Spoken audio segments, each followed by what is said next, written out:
El mar no tiene secretos, o eso creemos. Miramos su superficie azul, su calma aparente, su horizonte infinito.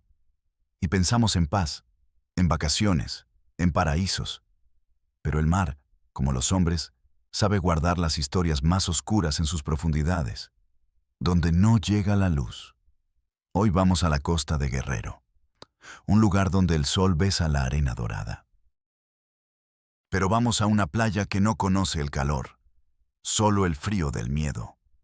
A un lugar donde el paraíso era una prisión. Y el amor de un padre, la más monstruosa de las condenas.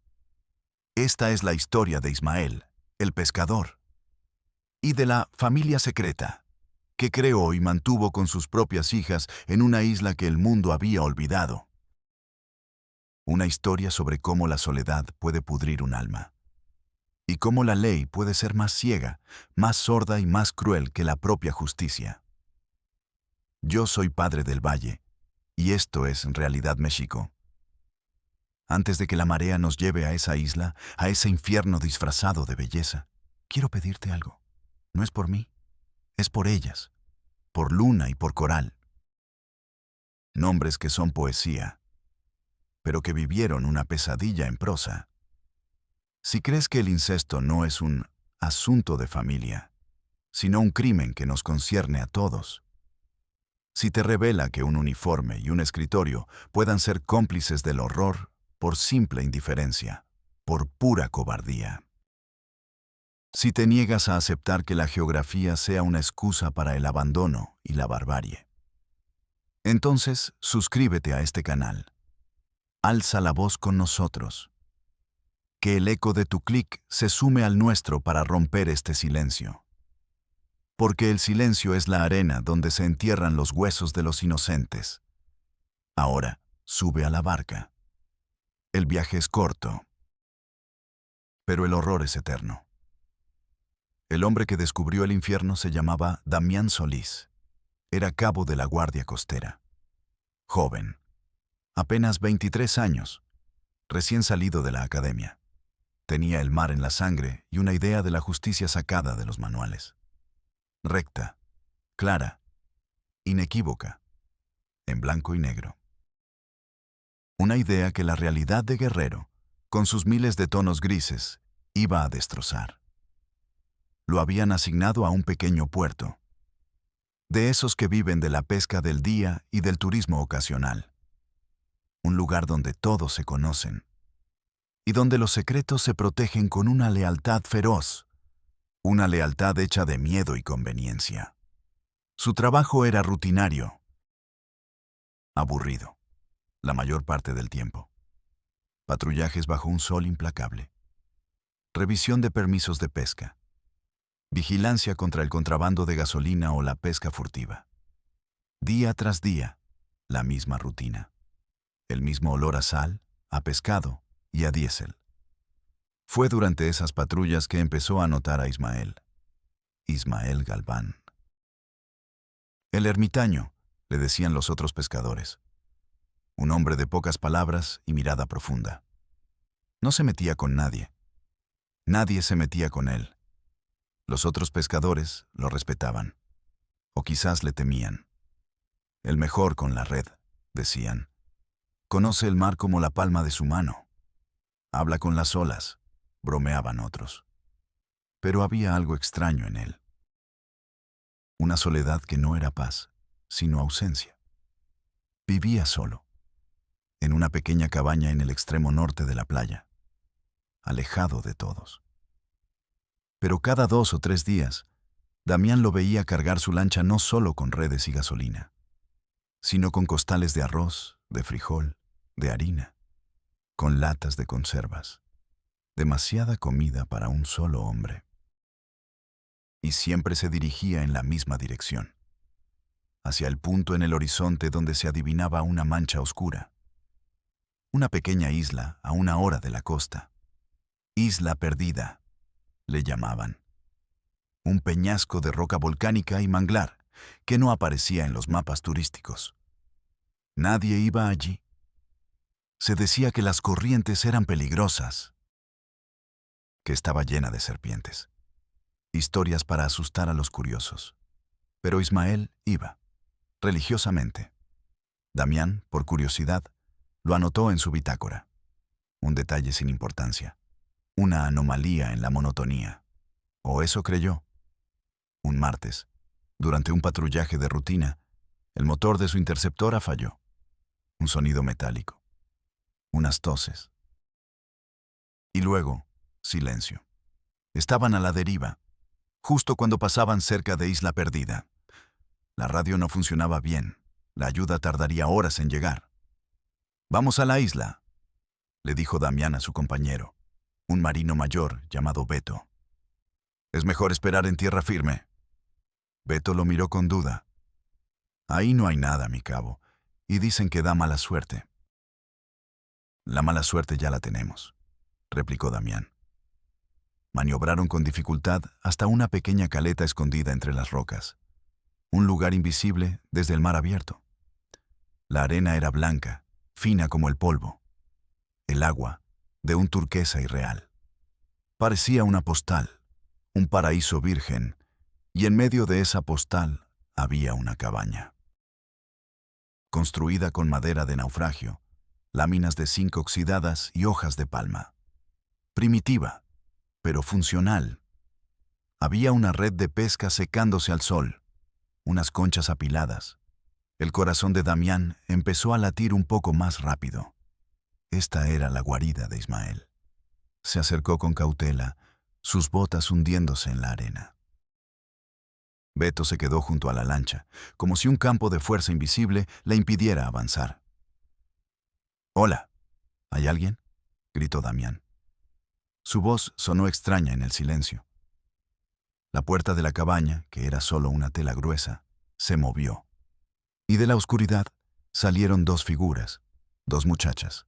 La mayor no tendría más de 20 años. La menor, quizás 16. Estaban descalzas, vestían ropas raídas, casi harapos, hechas de retazos de tela descolorida. Su pelo era largo, negrísimo, enredado por el sol y la sal. Su piel, tostada por el sol. Pero eran hermosas, con una belleza salvaje, intacta. Como flores que crecen en una grieta de la roca. Y tenían los mismos ojos de Ismael. Unos ojos profundos, del color del mar en una tormenta. Vieron a Damián y a su compañero uniformado y retrocedieron con miedo, como dos animales salvajes que ven a un hombre por primera vez. «Tranquilas», dijo Damián, con la voz más suave que pudo. «Somos de la Guardia Costera. Tuvimos un problema con la lancha. No vamos a hacerles daño». Las chicas no respondieron. Solo se miraban entre ellas, los ojos abiertos de par en par. Una comunicación silenciosa, urgente, pasó entre ellas. La mayor, que parecía estar embarazada de varios meses, se puso delante de la menor, protegiéndola con su cuerpo. «¿Están solas aquí?», preguntó Damián. La menor negó con la cabeza, muy lentamente. «Papá fue al pueblo», susurró. Su voz era un hilo, frágil, quebrada por el desuso. «¿Y su madre?», preguntó Beto desde la orilla. La pregunta quedó flotando en el aire pesado y húmedo. Fue como tirar una piedra en un pozo de silencio. Las dos chicas se miraron de nuevo, un pánico desnudo en sus ojos.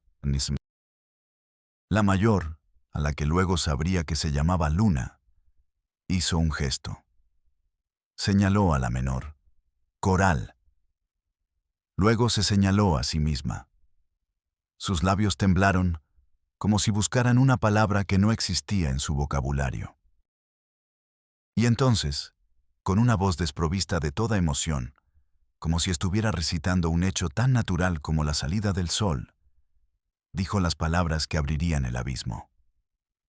«Mi mamá es ella, y soy yo». Damián frunció el ceño. No entendía. «¿Cómo?». Luna pareció buscar una explicación más sencilla. Respiró hondo. Y lo dijo de otra manera. «Mi papá es nuestro esposo». El mundo de Damián Solís se inclinó sobre su eje. El sonido de las olas rompiendo contra las rocas de repente se volvió violento, monstruoso. El sol del mediodía, que antes era cálido, ahora quemaba su piel, su nuca. Sintió un sabor amargo, metálico en la garganta, una mezcla de sal y de bilis.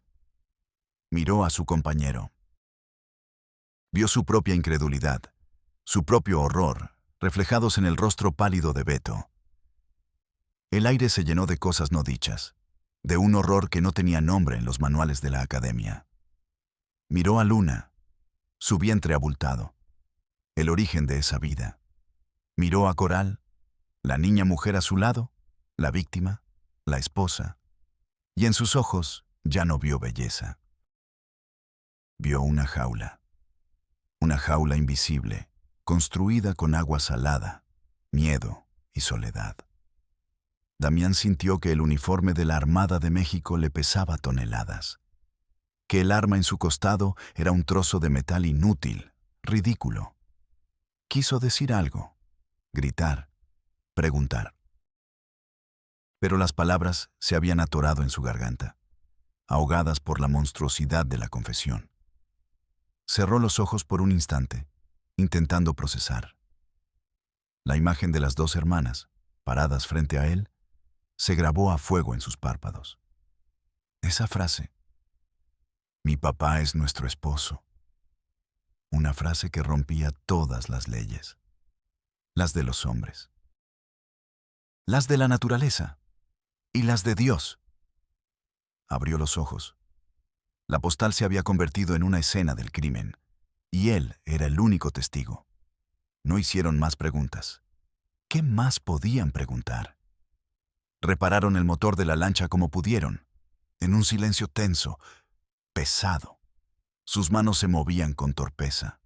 Sus mentes estaban en otro lugar, en la cabaña. Con ellas. Cuando se alejaban de la isla, Damián miró hacia atrás. Luna y Coral seguían allí, en la playa. Dos puntos pequeños y frágiles contra la inmensidad del mar y la selva, viendo cómo el mundo se iba, dejándolas solas, de nuevo, con su secreto y con su padre. Esa noche Damián vomitó en el baño del cuartel. Vomitó la rabia, el asco, la impotencia. En el pequeño cuarto del cuartel, Damián no durmió. La frase resonaba en su cabeza una y otra vez. A la mañana siguiente, esperó en el muelle. Vio la lancha de Ismael acercándose. Una silueta familiar que ahora le parecía diabólica. Cuando Ismael ató la lancha, Damián lo interceptó. Lo llevó a la oficina. Ismael no parecía preocupado. Lo siguió con una calma desconcertante. Se sentó frente a Damián. Sus manos de pescador, callosas y fuertes, descansaban sobre sus rodillas. Damián no se anduvo con rodeos. Estuve en la isla, Ismael. Ayer. Vi a tus hijas. El rostro de Ismael no cambió. Ni un tic, ni una sorpresa. Son mis niñas, dijo con una voz plana. Luna está embarazada, dijo Damián, su propia voz temblando de ira contenida. Ella me dijo, Coral me dijeron que tú eres el padre. Ismael levantó la vista, y en sus ojos no había vergüenza. No había culpa, no había miedo. Había una convicción aterradora, una certeza absoluta. Son mi familia, dijo. Mi única familia, yo las cuido, las protejo del mundo. Y entonces, como si abriera una compuerta, comenzó a contar la historia. Su versión de la historia. Su esposa, Elena, había muerto al dar a luz a Coral. Una fiebre, una hemorragia. Se le fue en una noche.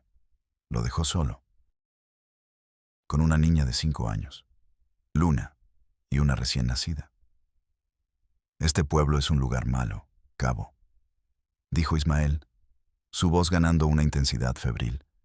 Usted no lo conoce, lleno de hombres viciosos, borrachos, drogadictos, lleno de maldad. Mujeres que abandonan a sus hijos, hombres que les pegan. Relató un incidente, una fiesta en el pueblo, una pelea. Un hombre apuñalado por una botella rota. Vi esa sangre en la calle y pensé, ¿voy a dejar que mis niñas crezcan aquí? ¿Que se conviertan en como las otras? ¿Que un borracho cualquiera me las toque? No, jamás. Tomó una decisión. Las sacaría de allí. Las llevaría a un lugar puro, a su paraíso, a la isla. Le dijo a todo el mundo que la familia de su difunta esposa, de la sierra, se las había llevado para criarlas. Nadie lo cuestionó. La gente desaparece. Es normal. La vida es dura. En la isla, él era su mundo, su proveedor, su protector, su maestro y su Dios. Les enseñó a pescar, a leer las estrellas, a reconocer las plantas comestibles, a sobrevivir. Pero no les enseñó la diferencia entre el bien y el mal, porque en su mundo solo existía su voluntad. Cuando Luna se hizo mujer, cuando le vino su sangre, continuó Ismael, sin un atisbo de emoción, entendí que no podía dejar que nadie la tocara. Ningún hombre de afuera era digno. Ninguno era limpio. La sangre de su madre era buena. Mi sangre es buena. Teníamos que mantenerla pura. Era mi deber proteger la herencia. El incesto no era un pecado para él. Era un deber sagrado, una forma de proteger su linaje, una forma de crear una familia perfecta, aislada, incorruptible. Cuando Coral creció, simplemente siguió el patrón. Era lo natural. Lo único que conocía. Nunca había visto a un hombre y a una mujer juntos, excepto a él y a su hermana. No les falta nada, concluyó Ismael, mirando a Damián directamente a los ojos. Tienen comida, tienen un techo, se tienen la una a la otra y me tienen a mí. Somos felices, el mundo puede pudrirse, nosotros estamos a salvo. Damián lo escuchaba y sentía que se ahogaba. La lógica de la locura era un veneno espeso, asfixiante.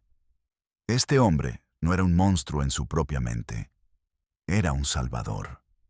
Un Noé retorcido que había construido un arca en una isla para salvar a su familia del diluvio de la modernidad.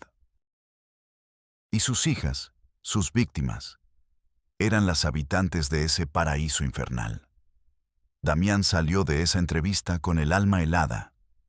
Corrió a la oficina de su superior, el teniente Morales, un hombre a punto de retirarse, cuya principal ambición era llegar al final del mes sin complicaciones. Damián le contó todo: la visita a la isla, la confesión de las chicas, la confesión de Ismael. El teniente lo escuchó, tamborileando los dedos sobre su escritorio metálico, su mirada perdida en el azul monótono del mar por la ventana. Cuando Damián terminó, el teniente suspiró. Un suspiro largo, lleno de hastío. Cabo Solís, dijo sin girarse. Ha tenido un día interesante. Hizo una pausa, como midiendo sus palabras. Pero esto no es asunto nuestro. Ismael Galván no está traficando drogas. No está pescando con dinamita. No está violando la soberanía marítima. Lo que haga en esa isla con su familia es un asunto civil, un problema para la policía o el DIF. Pero son sus hijas, mi teniente, es incesto. Es violación continuada. Tienen hijos que son sus hermanos, exclamó Damián, sintiendo la frustración subirle por la garganta. El teniente finalmente lo miró, y por primera vez Damián vio en sus ojos una profunda, insondable fatiga. Solís, ¿cuánto tiempo llevas aquí? ¿3 meses? Aprende algo. No te busques problemas que no te corresponden. Esa gente de la isla ha vivido así por años. ¿Quién sabe cuántos hijos ya tuvo? Si tú te metes, si armas un escándalo, el único que va a salir perjudicado eres tú. Te van a transferir al lugar más olvidado del país. Ismael no es nadie, pero la gente de aquí cierra filas. No les gusta que los de afuera vengan a decirles cómo vivir. Señaló una pila de papeles en su escritorio. Haz tu reporte de patrullaje. Pon que tuviste una falla de motor, que esperaste en la isla, y ya. Omite los detalles personales y olvida este asunto. Tenemos cosas más importantes de qué preocuparnos. Damián se quedó de pie, en posición de firmes, pero por dentro todo se había derrumbado. El sistema no estaba para impartir justicia, estaba para evitar complicaciones.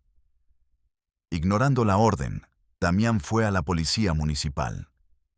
El jefe, Vargas, lo recibió sin camisa, sudando en el calor de la tarde. Le ofreció un refresco tibio. Damián le contó la historia. Vargas lo escuchaba, asintiendo lentamente, como si escuchara el reporte de un robo de gallinas.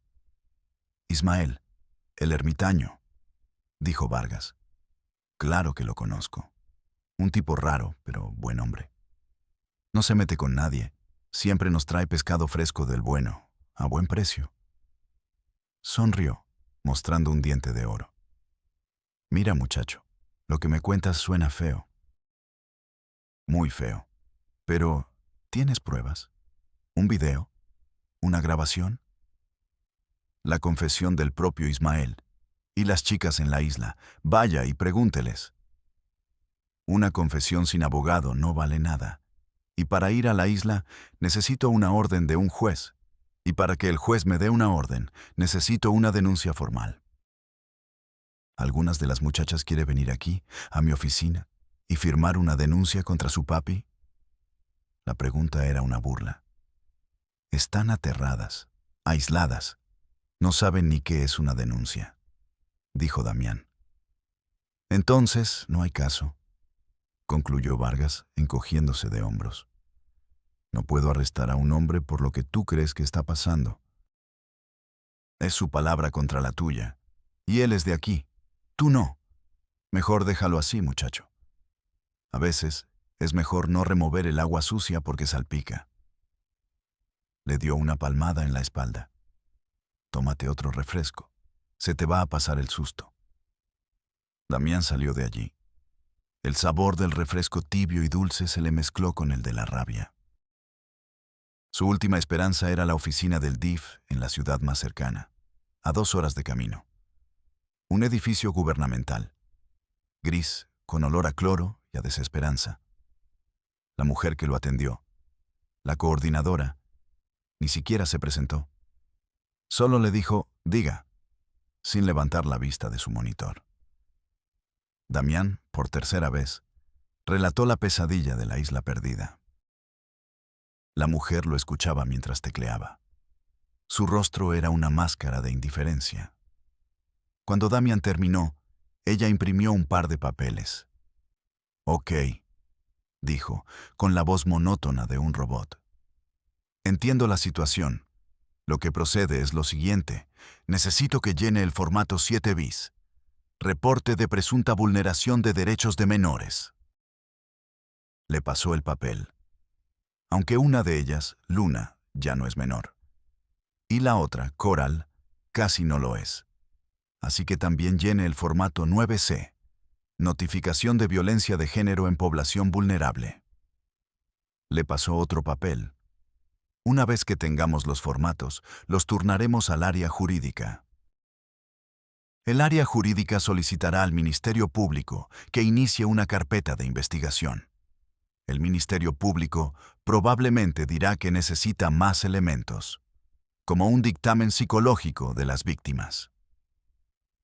¿Y cómo van a conseguirlo si no pueden salir de la isla?, preguntó Damián, sintiendo que caía en una trampa de papel. La mujer lo miró por primera vez. Sus ojos estaban vacíos.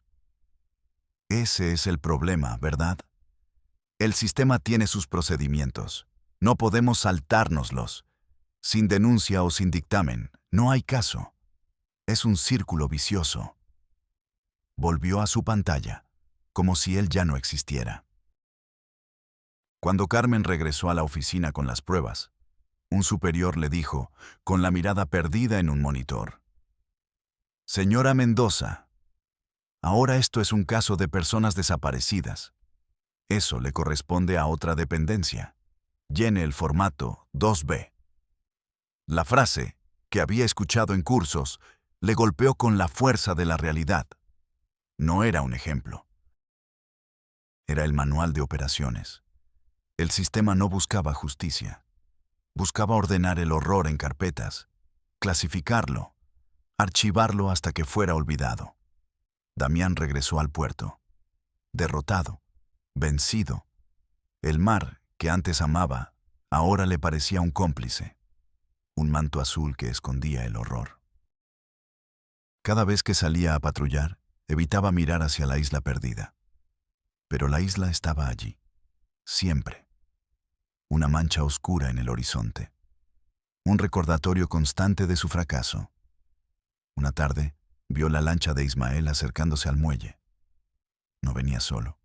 Traía a Luna. Estaba pálida, sudando, doblada de dolor. El parto se había complicado. La llevaba al pequeño centro de salud del pueblo. Damián los vio pasar. Ismael lo miró. Una mirada de desafío, de triunfo. Y Damián no pudo hacer nada, solo mirar. Luna dio a luz a una niña que era su hija, y su hermana, y su nieta. Un nudo de relaciones imposibles, nacido de la locura y el silencio. Después de unos días, Ismael se las llevó de vuelta a la isla, a la madre y a la bebé, de vuelta a la prisión, y el ciclo comenzó de nuevo. Damián pidió su cambio. No podía soportarlo más. Antes de irse, hizo una última cosa, un acto desesperado. Escribió un reporte anónimo, detallado, preciso, con nombres, fechas, lugares. Y lo envió a un periodista de investigación en la Ciudad de México que a veces exponía casos en redes sociales. Fue una botella lanzada al mar de la indiferencia, esperando que alguien, en algún lugar, la encontrara y que le importara. La historia de la isla perdida no ha terminado. Mientras hablamos, quizás, otra niña está naciendo en esa playa. Atrapada en un paraíso que es un infierno, esperando un rescate que quizás nunca llegará. Porque el peor de los monstruos no es el hombre que comete el crimen. Es el sistema que, sabiéndolo, elige no hacer nada. Soy Padre del Valle, y nos vemos en la próxima Realidad México.